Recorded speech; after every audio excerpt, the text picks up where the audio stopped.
Salam Merdeka. Saudara, hari ini 17 Agustus 2026 kita rayakan 81 tahun kemerdekaan Republik Indonesia. Kami akan hadirkan gempita masyarakat merayakan kemerdekaan. Ada banyak lomba dan juga karnaval, Friska. Ya, betul sekali Radi dan saudara, 81 tahun Indonesia merdeka. Dunia pendidikan masih memiliki banyak pekerjaan rumah yang perlu segera diselesaikan. Perbaikan sekolah rusak, kesejahteraan guru, dan lain-lain. 81 tahun Indonesia merdeka harus menjadi momentum untuk memperbaiki sektor pendidikan demi mewujudkan Indonesia berdaulat, adil, dan makmur. Saya Friska Clarissa. Dan saya Radi Saputro. Kita jelang Sapa Indonesia Malam spesial kemerdekaan berikut ini.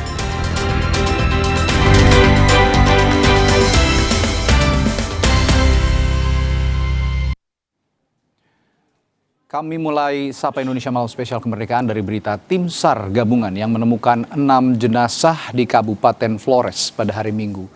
BNPB mengungkap jumlah korban jiwa mencapai 68 orang hingga Senin sore. Sementara itu 213 terluka akibat gempa magnitudo 7,7 mengguncang NTT pada Sabtu lalu. BNPB mencatat lebih dari 1.500 rumah rusak berat. Sekitar 300 rumah rusak berat dan 500 rumah rusak ringan. Sejak Sabtu lalu BNPB mencatat lebih dari 1.500 gempa susulan. 4 gempa diantaranya dirasakan masyarakat.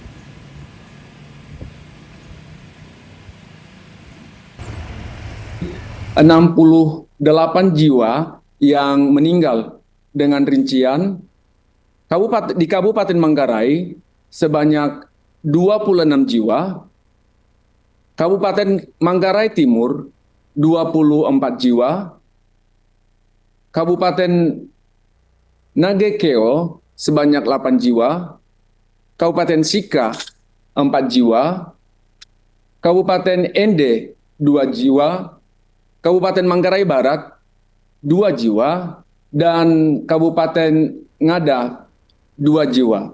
Kementerian Kesehatan telah mengirimkan 2 unit rumah sakit lapangan ke Ruteng, Kabupaten Manggarai, dan Kabupaten Nagakeo. Saudara, warga mengaku masih takut kembali ke rumah sebab hingga kini masih merasakan gempa susulan. BNPB mengungkap lebih dari 5.400 warga mengungsi termasuk warga Desa Lando di Kecamatan Cibal, Kabupaten Manggarai. Warga berharap bantuan pemerintah cepat sampai, terutama untuk anak-anak dan lansia yang sudah mulai sakit.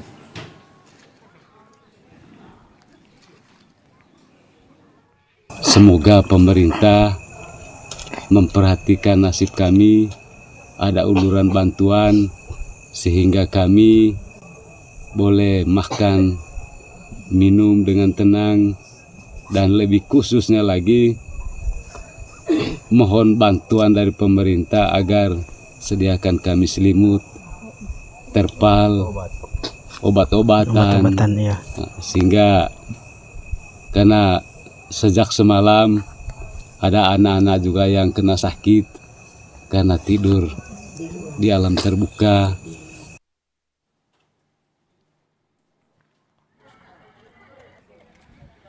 Di Maumere lebih dari 1.400 warga atau orang dievakuasi pasca gempa Sabtu lalu. Banyak diantaranya mereka yang kini mengungsi di tenda darurat BNPB. Warga mengungkap gempa yang terjadi pada Sabtu dini hari lalu kembali membangkitkan trauma akan gempa tahun 1992 silam. 34 tahun lalu gempa sebesar 7,8 skala Richter mengguncang NTT hingga menyebabkan tsunami di Pulau Flores. Posisi kan kita habis sholat subuh, kita mau habis dari masjid, istirahat sebentar, mau pulang. Pas pulang, tiba di rumah, sekitar 10 menit, baru goyang. Artinya kan keadaan itu kita keadaan sadar tuh, kita sudah habis sholat subuh. Jadi kita lari keluar, terus anak-anak sama istri kita ajak keluar, kita arahkan ke darat. Karena kan kita sudah trauma itu di kejadian 92 itu. Waktu 92 itu goyangnya itu luar biasa, jadi kita panik. Pikirnya kita mau kiamat karena kita belum merasakan sebelumnya toh. Saudara, di tengah penanganan bencana gempa bumi, semangat hari ulang tahun ke-81 kemerdekaan Republik Indonesia tetap bergema di Kabupaten Manggarai, Nusa Tenggara Timur. Upacara berlangsung di halaman kantor Bupati Manggarai.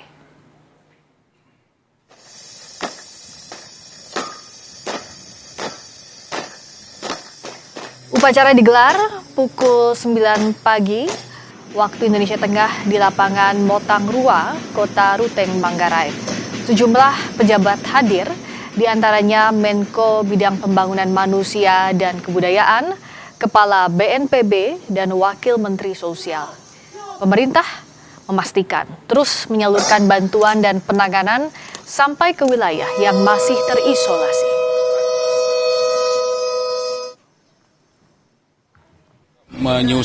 Menyisir wilayah-wilayah yang perlu bantuan secara cepat, termasuk mulai kemarin sore bantuan gerakan tadi pagi ini juga ke Kecamatan Pulau Palae, Kecamatan Paloe, Kabupaten Sika.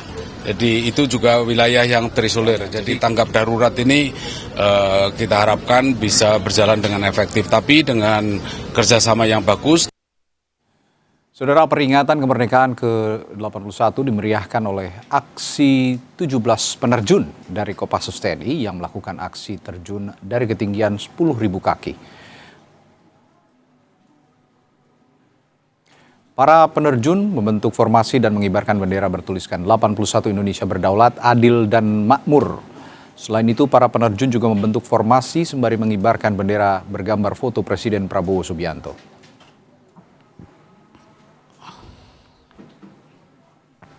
Indonesia di udara telah tampak di layar Videotron dan bersiap melintas. Here we go, Macan and Atlas One! Indonesia!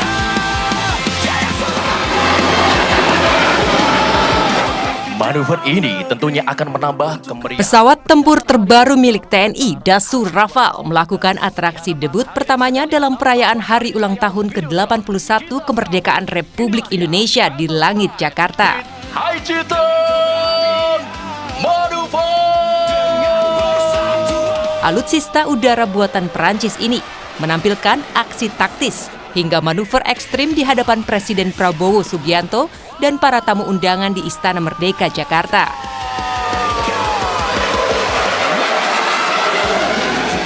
Jet tempur Rafale melakukan manuver high G-turn yang menghasilkan suara gemuruh keras dan menambah kemeriahan peringatan Hari Ulang Tahun Negara ke-81 Republik Indonesia. Pesawat jet tempur Rafale yang saat ini dimiliki TNI Angkatan Udara berjumlah 6 unit dari 42 unit yang sudah dipesan oleh Presiden Prabowo. Pesawat ini pertama kali tiba di Indonesia pada 23 Januari 2026. Gelang muda TNI Angkatan Udara dari kokpit pesawat tempur Rafale yang didatangkan Bapak Presiden Prabowo Subianto mengucapkan selamat Hari Ulang Tahun ke-81 Republik Indonesia.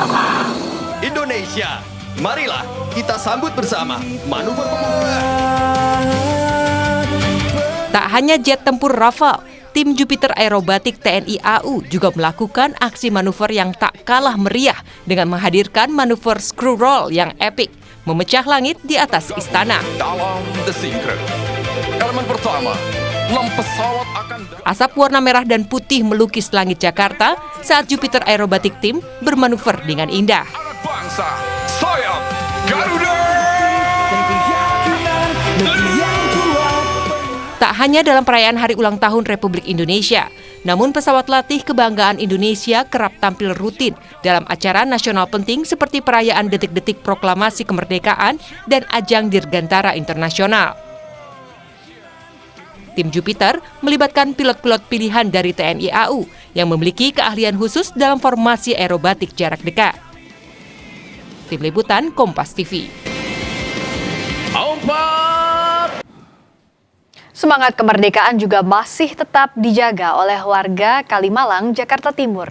Pesta Rakyat Kalimalang yang kerap hadir di Hari Kemerdekaan RI kali ini menyiapkan 3 permainan utama dengan beragam hadiah.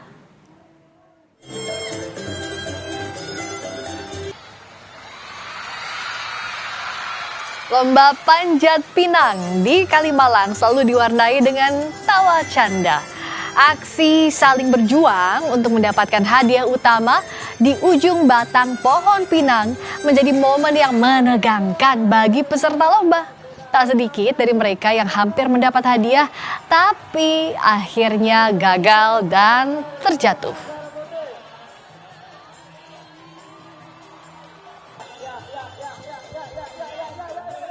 Tak hanya lomba panjat pinang, di puncak Pesta Rakyat Kalimalang juga mengadakan lomba tangkap bebek. Peserta diharuskan menangkap bebek yang dilempar ke Kalimalang dengan cepat. Kegiatan ini sangat menghibur warga yang sengaja menonton langsung. Lomba ketiga yang diadakan pada acara kali ini adalah lomba pukul bantal. Peserta merebutkan beragam hadiah menarik untuk lomba panjat pinang. Hadiah utamanya adalah sepeda listrik dan 2 sepeda gunung.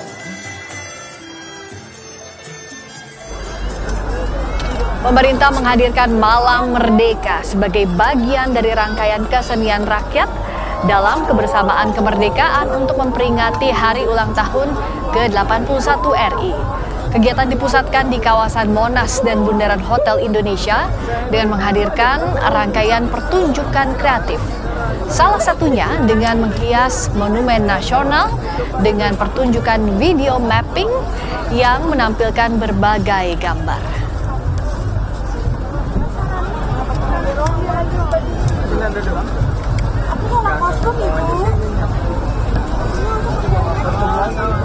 Saudara, 81 tahun Indonesia merdeka, masih banyak PR atau pekerjaan rumah di bidang pendidikan yang harus diselesaikan. Kami hadirkan ulasan soal ini sesaat lagi di Sapa Indonesia Malam setelah jeda.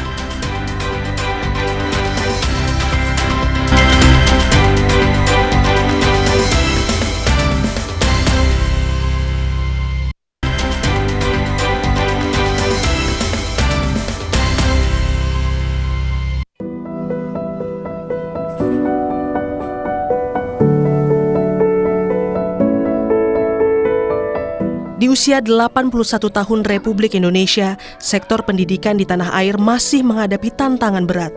Banyak sekolah yang rusak atau belum layak untuk kegiatan belajar mengajar. Selain itu, ada juga siswa yang mengalami hambatan atau kesulitan untuk menuju ke sekolah. Beberapa di antaranya, mereka harus menempuh resiko, mulai dari melewati jembatan rusak hingga menyeberangi sungai untuk menuju ke sekolah. Presiden Prabowo Subianto telah menjanjikan perbaikan infrastruktur pendidikan, terutama perbaikan sekolah rusak. Anak-anak kita harus memperoleh pendidikan yang baik. Karena itu kita jalankan program perbaikan sekolah terbesar dalam sejarah kita. Sampai tahun ini kita telah perbaiki lebih dari 71.744 sekolah. Tahun lalu 17.000, tahun ini 71.000 lebih. Tahun depan target kita 100.000. Tahun 2008 100.000. Tahun 2029 semua sekolah di Indonesia, SD, SMP, SMA, SMK, termasuk di pesantren-pesantren harus kita selesai renovasi. Selain masalah infrastruktur, kesejahteraan guru belum mendapat perhatian khusus. Pemerintah menyatakan kenaikan gaji guru belum masuk dalam rencana pemerintah. Anggaran pendidikan tuh naik, berarti akan ada kenaikan gaji guru atau enggak? Enggak. Enggak, tahun depan enggak ada kenaikan gaji guru, Pak? Belum diumumkan. Tapi bukan berarti nggak mungkin. Kan bisa aja sambil berjalannya waktu nanti kalau emang saya punya uang lebih dan emang dibutuhkan kita bisa tambah juga. Tapi sekarang belum direncanakan. Dalam RAPBN 2027, anggaran pendidikan naik menjadi 820,9 triliun rupiah. Namun dari total anggaran tersebut, 240 triliun diantaranya dialokasikan untuk program makan bergizi gratis. Tim Liputan, Kompas TV. Saudara, 81 tahun Indonesia merdeka, namun dunia pendidikan masih menghadapi banyak tantangan. Banyak sekolah dalam kondisi kurang layak, siswa sulit akses menuju sekolah, serta kesejahteraan guru menjadi pekerjaan rumah yang harus diselesaikan pemerintah. Kita ulas lebih dalam permasalahan pendidikan di Indonesia bersama dengan Deputi 1 Badan Komunikasi Pemerintah RI, Pak Depi, dan juga Kepala Bidang Advokasi Guru Perhimpunan Pendidikan dan Guru P2G, Mas Iman. Selamat malam, Mas Iman Zanatul Hairi sudah hadir di Sapa Indonesia Malam. Terima kasih sudah hadir, Mas Fat, juga Mas Iman. Tapi sebelum kita dialog, kita akan lihat dulu ya situasi terkini karena saat ini sedang ada karnaval kemerdekaan di Monas, Jakarta. Presiden Prabowo Subianto juga hadir dalam karnaval kemerdekaan ini yang akan dihadiri berbagai elemen masyarakat. Tadi setelah rangkaian upacara penurunan bendera Sang Merah Putih di Istana Merdeka, lanjut ke Monas, Jakarta Pusat, yang kita lihat ada pagelaran kesenian juga, pencaksilat dan sajian seni lainnya. Di karnaval ini juga akan ada kendaraan hias dari berbagai kementerian dan lembaga yang nanti akan parade melintasi sejumlah kawasan ikonik Jakarta, mulai dari kawasan Monumen Nasional, lalu ke Bundaran Hotel Indonesia, dan nanti berakhir di Taman atau Skate Park. Kehadiran Presiden Prabowo dari karnaval ini jadi bagian rangkaian agenda perayaan HUT ke-81 RI, dan pemerintah menyampaikan bahwa dalam karnaval ini selain melibatkan berbagai elemen dari pengisi acara, juga ribuan pelaku usaha UMKM di rangkaian kegiatan masih dalam rangka HUT ke-81 RI. Di tengah perayaan ini tentu saja bukan hanya seremoni, kita harus beranjak dan juga kita harus menggarisbawahi apa saja persoalan yang masih harus dibenahi.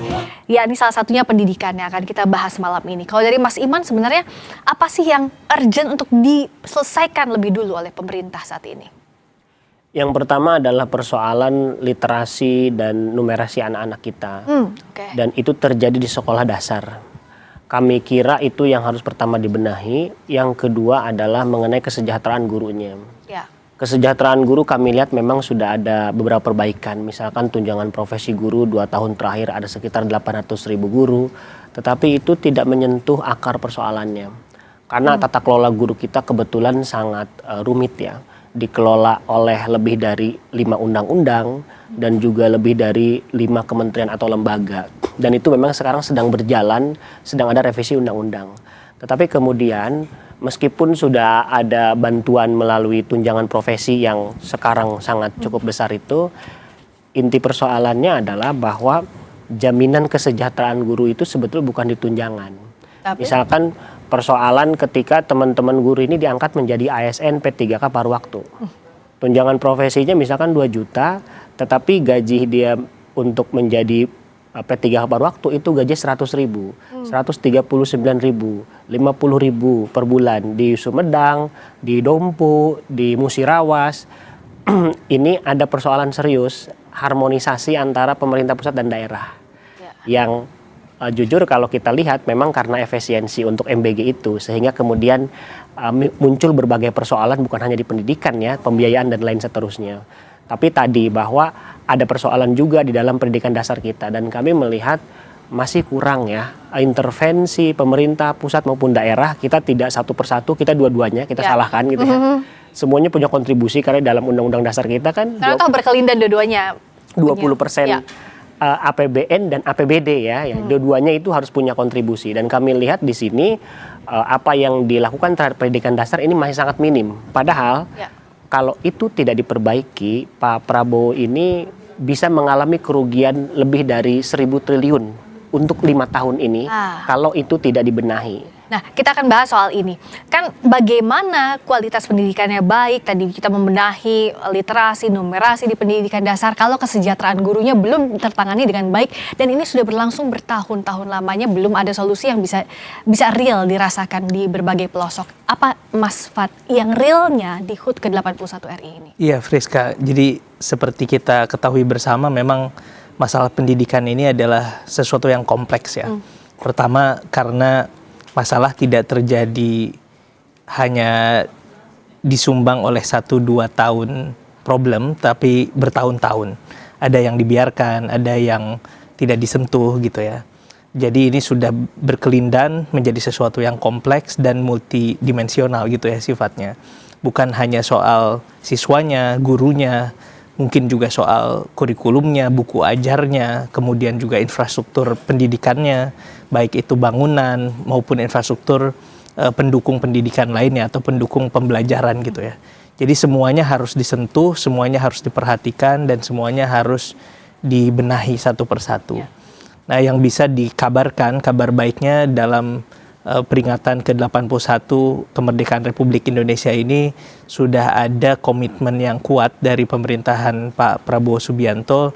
Pertama-tama yang bisa kita lihat dampaknya secara nyata adalah perbaikan bangunan sekolah gitu ya. Jadi program revitalisasi sekolah ini dikerjakan secara masif. Sudah terkonfirmasi hampir 17.000 sekolah selesai direvitalisasi. 2026 ini direncanakan ada yang sedang on progress ada 71.000 sekolah, dan direncanakan harus selesai di tahun depan itu 100.000 sekolah. Jadi ini adalah satu langkah besar yang tentu juga membutuhkan political will yang kuat gitu ya, dan juga komitmen anggaran yang memadai. Di samping itu juga ada dukungan terhadap infrastruktur pembelajaran seperti panel interaktif digital misalnya yang sudah disebarkan kepada 288.000 titik atau sebanyak 288.000 interaktif flat panel sudah disebar ke puluhan ribu atau ratusan ribu sekolah. Nah, saya kira ini harus dilihat sebagai satu kerja nyata atau satu program nyata bahwa masih ada yang kurang. Tadi misalnya soal guru harus disentuh, kesejahteraan guru, tapi kalau kita lihat juga 2025, 2026 sudah ada yang dikerjakan, termasuk soal tunjangan guru misalnya yang tadi sudah diceritakan juga oleh Mas Iman. Apakah itu cukup? Pasti belum cukup.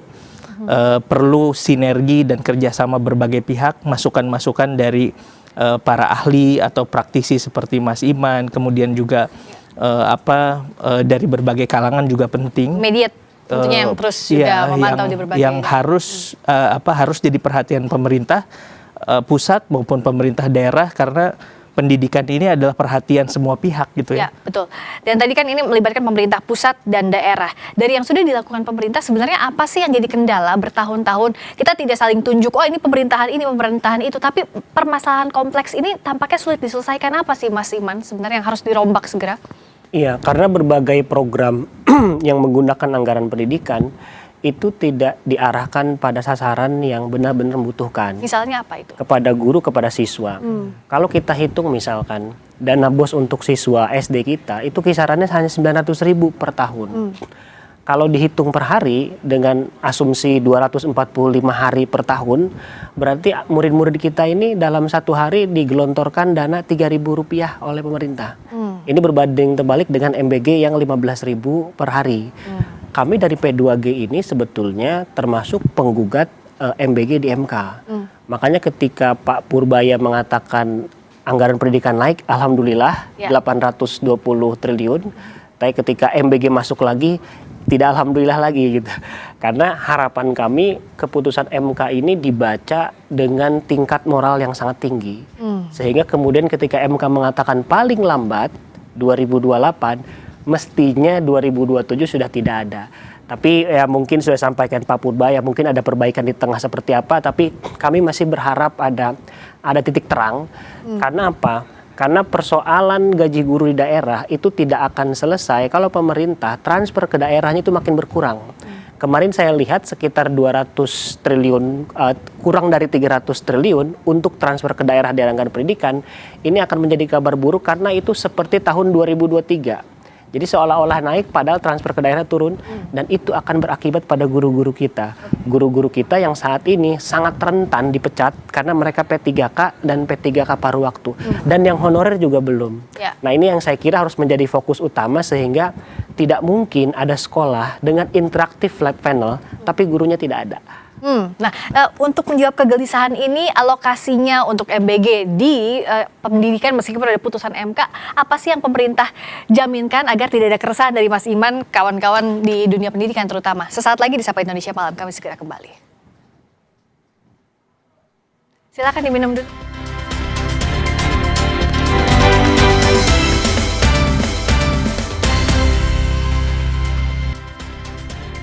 Kami masih mengulas lebih dalam permasalahan pendidikan di Indonesia bersama dengan Deputi 1 Badan Komunikasi Pemerintah RI, Fad Padepi, dan Kepala Bidang Advokasi Perhimpunan Pendidikan dan Guru P2G, Iman Zanatul Hairi. Saya ke Bung Fad, tadi menjawab kegelisahannya Mas Iman bahwa ada alokasi ke MBG sehingga terhambat untuk salah satunya komponennya kesejahteraan guru. Iya, memang kegelisahan ini wajar ya, dan saya kira justru dari sana kita bisa punya ruang untuk saling berdialog, untuk saling mengisi, dan saya kira dari perjalanan yang sudah ditunjukkan oleh pemerintahan Pak Prabowo, pemerintah mendengar gitu ya, dan ada berbagai evaluasi, berbagai perbaikan justru datang dari kritik dan masukan-masukan yang berawal dari kegelisahan berbagai pihak gitu ya. Kan pemerintah ini seninya itu adalah mengelola anggaran, mengelola fiskal dalam rangka menyelesaikan problem yang sedang dihadapi masyarakat di berbagai dimensinya gitu ya. Tentu kalau semuanya leluasa, tentu kalau semuanya tersedia, semua orang bisa menjadi pemerintah dan gampang menyelesaikan masalah. Nah, bagaimana Tapi seninya untuk mengelola ini? Seninya kan dengan keterbatasan yang ada di tengah kompleksitas permasalahan yang ada, itu harus diselesaikan satu-satu. Nah, tapi kan yang harus dilihat di sini adalah visi dan komitmennya. Dari sekitar 3.800 triliun APBN 2026 yang dialokasikan untuk pendidikan itu sudah sesuai dengan amanat konstitusi dan sudah ada program-program nyata yang diberikan langsung kepada penerimanya. Misalnya beasiswa untuk guru yang sebelumnya itu profesi guru itu afirmasinya 12.500-an beasiswa, di pemerintahan Pak Prabowo ini naik jadi 150 ribuan.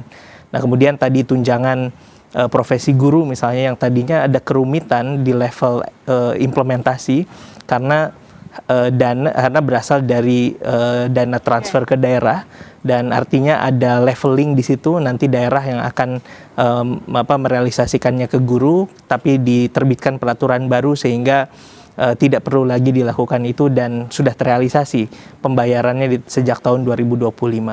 Jadi berbagai persoalan terus diperhatikan, terus didengar dan diselesaikan satu persatu, dan saya kira dampaknya bisa dilihat bahwa masih ada masalah di beberapa titik, masih ada masalah yang harus terus ditingkatkan gitu ya, tingkat perhatian pemerintah ke sana. Saya kira itu menjadi tugas pemerintah dan tugas kita bersama untuk memastikan guru lebih sejahtera, pendidikan nanti kualitasnya meningkat, sekolah-sekolah jadi makin bagus, dan ujungnya kita ingin mencetak sumber daya manusia Indonesia yang lebih baik di kemudian hari. Upaya ini sudahkah on the track kalau menurut Mas Iman? Iya, yang pertama kalau kita bicara prioritas, MBG dan kesejahteraan guru itu sama-sama janji Prabowo Gibran ketika kampanye 2024. Dan kami masih ingat bahwa akan ada upah minimum guru non-ASN yang mungkin sudah 2 tahun merdeka di era Pak Prabowo ini masih belum diwujudkan. Sampai kemudian kami berharap gitu ya, kami tidak perlu sampai harus ke MK gitu. Karena saat ini kami pun masih di MK, ada gugatan lain, yaitu bagaimana caranya ada upah minimum guru dan juga dosen. Bersama Serikat Pekerja Kampus kita menggugat bagaimana supaya ada ketentuan semacam ini. Dan kami kira ada segi positifnya. Ketika kemudian pemerintah mengangkat pegawai SPPG menjadi ASN tanpa undang-undang, kira-kira gitu. Kenapa itu tidak bisa diterapkan kepada guru-guru honorer? Harapan kami mungkin di tahun 2027 ini supaya ada harapan terhadap guru-guru honorer P3K. Pak Presiden itu bisa mengambil langkah strategis yang ini bisa mengembalikan pendidikan kepada mereka yang memang bekerja untuk pendidikan. Dan kami kira misalkan ya ada sekolah yang rusak, ada fasilitas yang kurang baik, tapi kalau gurunya itu gajinya layak, dia dijamin statusnya, saya yakin pendidikan akan tetap hidup di daerah 3T. Tapi kalau itu tidak diutamakan, ini akan menjadi persoalan, dan saya kira ini persoalan di masa depan. Dan kami tetap akan berupaya ya dengan kritik, dengan masukan, tapi harapan kami mungkin tanpa masukan pun negara sudah otomatis gitu ya, dan bekerja sesuai dengan apa yang kita harapkan tentang kesejahteraan guru gitu. Singkat saja untuk menutup, itu bisa dilakukan? Ya, tentu itu bisa dilakukan, dan pemerintah saya kira punya concern yang sangat besar ke situ. Tapi kan kita tahu bahwa problem guru ini kompleks gitu ya.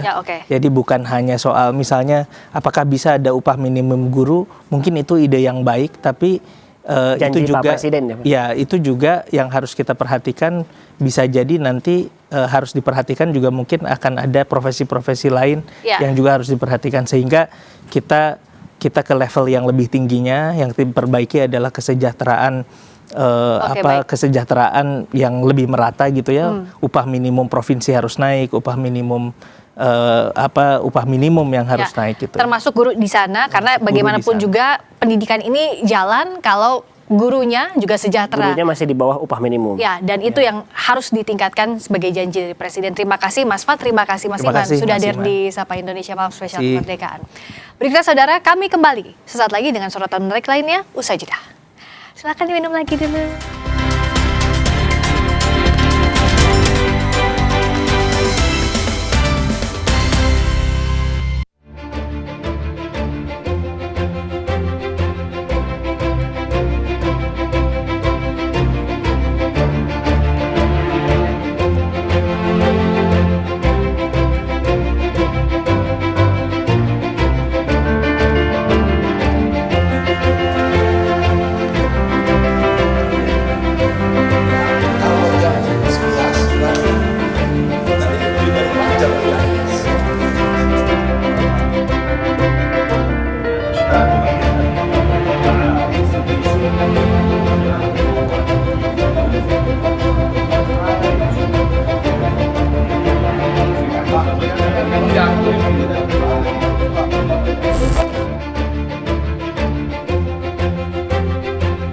Undang-undang yang baik dan anggaran belanja negara yang besar tidak akan bermakna tanpa adanya pengawasan ketat.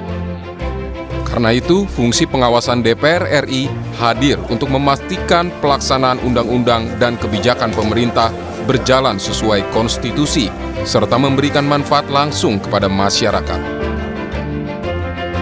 Pada tahun sidang 2025-2026, fungsi pengawasan menjadi porsi terbesar kerja DPR RI dengan total 736 rapat. Pengawasan DPR menyasar berbagai sektor krusial seperti perbaikan kualitas pelayanan haji dan umroh, kesiapan infrastruktur mudik, pengawasan, penegakan hukum dan perlindungan HAM, hingga perbaikan tata kelola program prioritas pemerintah. Hal ini juga dilakukan melalui panja-panja pengawasan dan tim kunjungan kerja spesifik di berbagai pelosok Nusantara untuk memastikan tidak ada sumbatan dalam implementasi kebijakan pemerintah di lapangan. Salah satu pengawasan yang dilakukan DPR misalnya mengenai perbaikan tata kelola program makan bergizi gratis.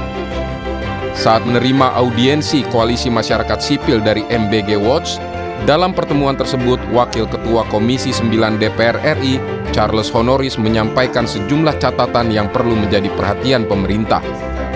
Mulai dari tata kelola anggaran, ketepatan sasaran penerima manfaat, hingga keterbukaan informasi mengenai Satuan Pelayanan Pemenuhan Gizi atau SPPG. Berbagai masukan masyarakat bakal menjadi masukan bagi DPR RI untuk evaluasi agar program MBG lebih efektif, akuntabel, dan tepat sasaran. Penevaluasi terhadap program MBG, dan kami juga sudah menyampaikan kepada APBN bahwa harus ada evaluasi total, ya, redesign ulang dari program ini, karena dampak dari program ini apabila dilanjutkan dengan boros seperti sekarang, dampaknya tidak hanya terkait dengan pemborosan uang negara, tetapi dampaknya bisa merambat ke sektor-sektor lainnya. Pengawasan DPR juga dilakukan secara terstruktur melalui mekanisme pemantauan dan evaluasi undang-undang yang telah berlaku. Melalui pendekatan evidence-based, DPR mengevaluasi apakah suatu undang-undang efektif menyelesaikan masalah di masyarakat atau memerlukan penyempurnaan demi responsivitas hukum. Hal ini misalnya tergambar dari proses revisi Undang-Undang Kepolisian Republik Indonesia. Komisi 3 DPR yang membidangi penegakan hukum HAM dan keamanan terus mengkaji pola sinergi pengawasan internal dan eksternal agar penanganan keluhan masyarakat lebih efektif. Anggota Komisi 3 DPR, Safarudin, menyampaikan pengawasan internal dan eksternal harus berjalan beriringan agar pelayanan dan penegakan hukum oleh Polri akuntabel. Nah, kita harapkan pengawas internal ini betul-betul juga berfungsi maksimal sehingga tidak ada lagi keluhan-keluhan dari masyarakat yang tidak tertampung. Kalau ada masyarakat yang merasa tidak adil, merasa perlakuan yang tidak sesuai dengan aturan, laporlah ke Propam. Nah, Propam selesai. Jadi pengawas eksternal ini tidak terlalu berfungsi. Nah, internal dan eksternal harus betul-betul bersinergi. Menjaga keseimbangan kekuasaan atau check and balances, menyuarakan aspirasi daerah serta memastikan pemerintah bekerja transparan dan akuntabel adalah inti dari fungsi pengawasan. DPR RI terus berdiri sebagai benteng pengawasan demi terciptanya tata kelola pemerintahan yang bersih dan berorientasi pada kepentingan rakyat. Tim Liputan Kompas TV. Dan saudara, kita akan langsung menuju kawasan Monas, Jakarta. Kita akan lihat kondisi terkini gelaran Karnaval Kemerdekaan yang malam ini secara langsung dihadiri oleh Presiden Republik Indonesia Prabowo Subianto dan juga Wakil Presiden Gibran Rakabuming. Acara ini tadi sudah digelar sejak selesai agenda penurunan Sang Merah Putih di Istana Kepresidenan. Sejak pukul sekitar 18.30 ya Rizka ya tadi ya sudah dimulai dan langsung dimeriahkan oleh mobil hias yang melintasi depan podium yang sedang ditempati oleh Presiden Prabowo saat ini. Ya, tadi kementerian lembaga sudah lewat. Sebelumnya tadi ada Komdiji, ada Menteri dan Wakil Menteri Komdiji yang saat ini melintas mobil hias dari Kementerian Pertanian. Karena memang ada berbagai kementerian lembaga yang ikut serta dalam Karnaval Kemerdekaan RI di Monas ini. Ya. Kabarnya ada 32 mobil hias, betul. Ada 32 kendaraan hias dan truk modifikasi dari kementerian lembaga, termasuk TNI Polri juga dan juga instansi dari BUMN lainnya. Ini menandakan katanya 32 kendaraan hias ini menandakan 32 pesan pemerintah yang juga disampaikan kepada masyarakat Indonesia saat HUT ke-81 Republik Indonesia kali ini. Iya, berdasarkan masing-masing kementerian dan lembaga ikut dalam parade. Nah, berikutnya ini Kementerian Kehutanan yang melewati area Monas langsung di depan Presiden Prabowo Subianto, Wakil Presiden Gibran Rakabuming, dan juga Menteri Ekonomi Kreatif juga tadi menyaksikan jalannya karnaval parade yang jadi salah satu bagian dari Karnaval HUT ke-81 RI. Jadi ini satu hari ini jadi rangkaian penuh dan masyarakat bisa menonton ini secara langsung. Tahun lalu saya ingat langsung datang ke Monas untuk menyaksikan karnaval datang ke sana ya. Seru sekali memang. Dan ini kalau kita lihat mobil dari Kementerian Kehutanan ini rimbun sekali ya. Iya. Banyak pohon-pohon yang menghiasi truk modifikasi. Yang tadi kelautan perikanan sudah datang. Oh, sudah ada kelautan perikanan. Mewujudkan laut sehat, ekonomi berkelanjutan. Nah, jadi dijelaskan setiap kendaraan visinya apa agar pesan dari program kerja Presiden Prabowo dan Wakil Presiden Gibran Rakabuming ini disampaikan lewat karnaval karena memang yang nontonnya banyak masyarakat. Jadi pesan-pesan itu disampaikan secara lebih sederhana dalam balutan parade. Selain karnaval sebenarnya akan ada juga atau sedang berlangsung juga di tempat lain ada pesta rakyat juga ya. Ya, ini betul. Katanya ada ratusan ribu porsi dari UMKM, makanan dan minuman bisa dinikmati oleh masyarakat Jakarta. Jadi para pedagang ini bawa juga gerobak langsung ke Monas, bisa dinikmati secara gratis oleh masyarakat yang hadir. Karena memang ini yang ditunggu-tunggu sejak rangkaian pengibaran, penurunan bendera hingga karnaval yang jadi puncaknya. Tapi tidak hanya keriaan saja, karena tadi juga disampaikan bahwa disampaikan oleh Menteri Ekonomi Kreatif Teuku Rifki Harsha, karena saat ini juga yang sedang jadi perhatian adalah saudara-saudara kita di NTT yang terkena bencana gempa sehingga pertunjukan kembang api ini tidak dilakukan. Diadakan ya? Betul. tapi nanti akan ada pesan, empati, doa untuk saudara-saudara kita di NTT juga yang akan disampaikan bersama-sama dalam karnaval ini. Tapi meskipun tidak ada dibatalkan tadi pesta kembang api, informasinya drone show tetap akan ada. Ya. Jadi ada 1.500 unit drone di Bundaran HI nantinya juga dengan visual bertema kemerdekaan, Garuda dan peta Indonesia akan dihadirkan di Bundaran HI. Dan juga ada video mapping di Monas. Banyak atraksi-atraksi yang menarik yang bisa disaksikan langsung ya. Masyarakat, sehingga perayaan HUT ke-81 Republik Indonesia ini juga tidak hanya dirasakan oleh segelintir pejabat begitu ya, Ya. tapi juga oleh masyarakat umum.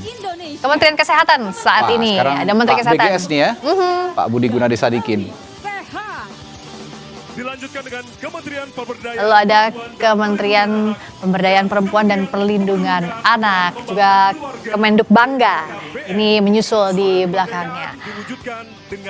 Jadi kalau kita melihat kenapa pesan ini biasanya sampai kalau disampaikan dalam bentuk ini, karena masyarakat yang datang memang sukarela untuk melihat keramaian karnaval ini, sehingga apa yang ingin disampaikan oleh pemerintah sekaligus disampaikan dalam rangkaian karnaval ini, dihadirkan dalam karnaval. Mudah-mudahan juga bisa diserap dengan baik pesannya ya oleh masyarakat. Karena memang di tengah perayaan 17 Agustus ini ataupun juga HUT ke-81 Republik Indonesia ini memang masih banyak PR dari pemerintah yang harus diperbaiki. Seperti tadi juga Friska sebelumnya juga mengulas ya soal pendidikan.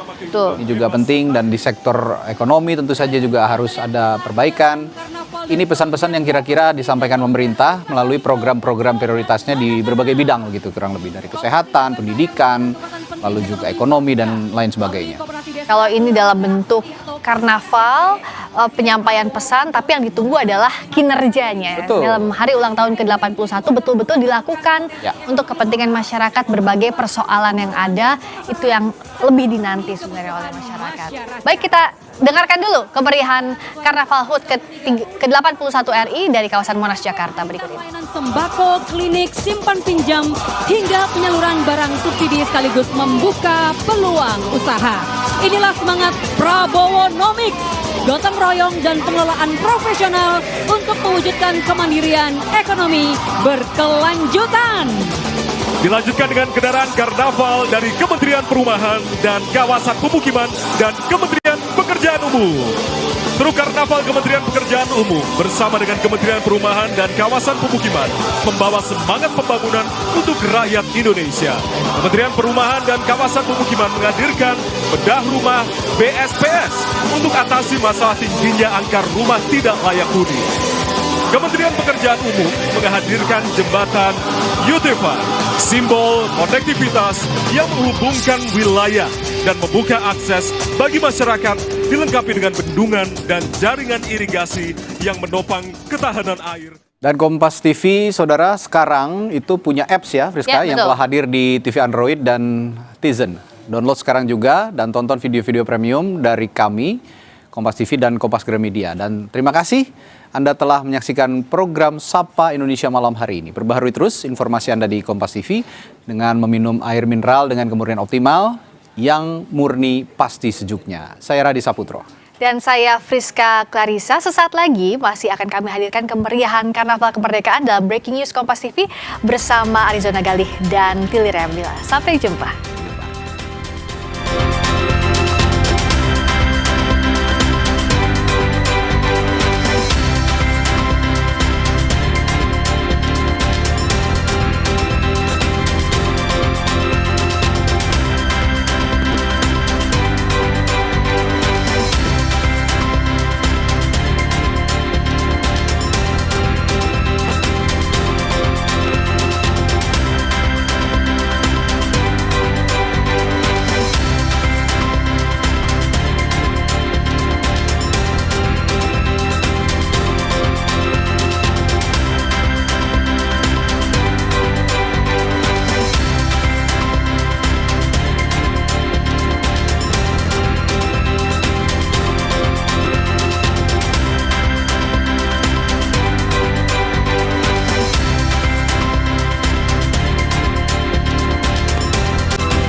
Terima kasih.